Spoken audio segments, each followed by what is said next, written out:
When Christian World News returns, a vicious terror attack, a bold church, and an amazing outreach. On the next Christian World News.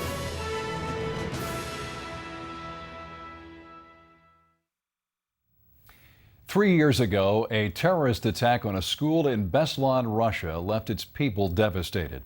And many wanted to take revenge on the nearby republic that the terrorists came from.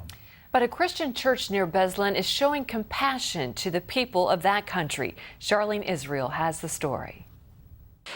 September 2004 in the city of Beslan. Islamic radicals storm a school and take about 1,000 teachers, students, and parents hostage. Russian troops surround the building, and at the end of a 3-day siege, more than 300 people, half of them children, are dead. The terrorists came from Chechnya, a nearby republic that had been fighting since 1994 to gain its independence from Russia.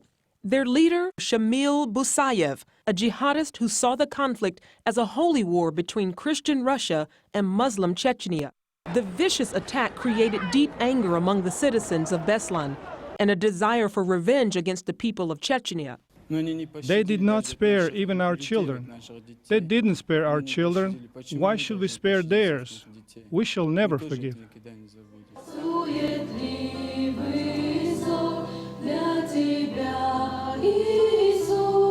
But that's not the attitude of these Christians.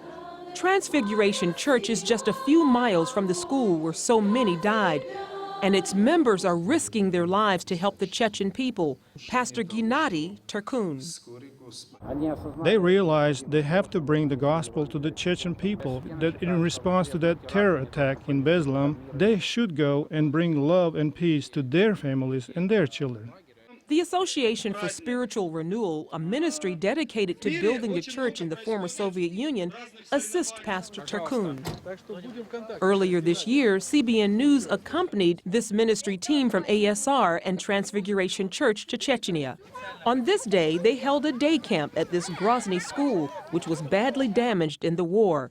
The principal welcomes their work. Our school has been closed many times since 1994, and our children have suffered from many of the problems associated with war.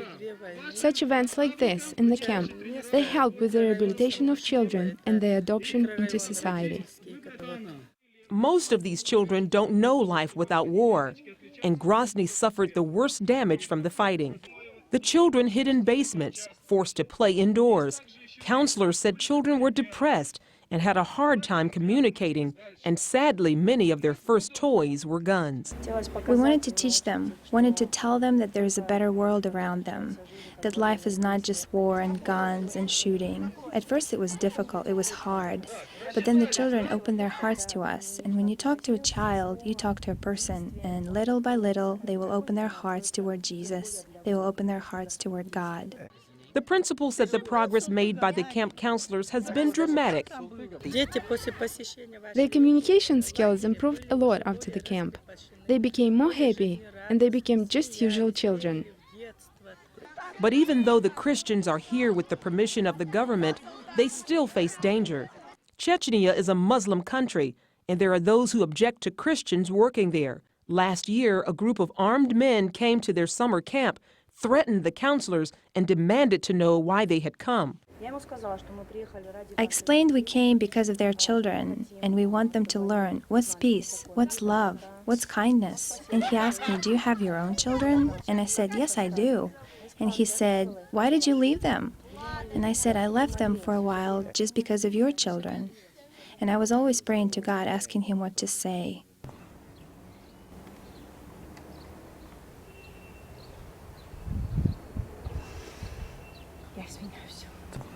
It was a very difficult situation. There may be more difficulties ahead for Pastor Turkun and his team of Christians, but they'll continue doing their part to rebuild Chechnya by investing in the lives of its children. Charlene Israel, CBN News. Wonderful to see. The Association for Spiritual Renewal is holding summer camps for kids throughout Russia.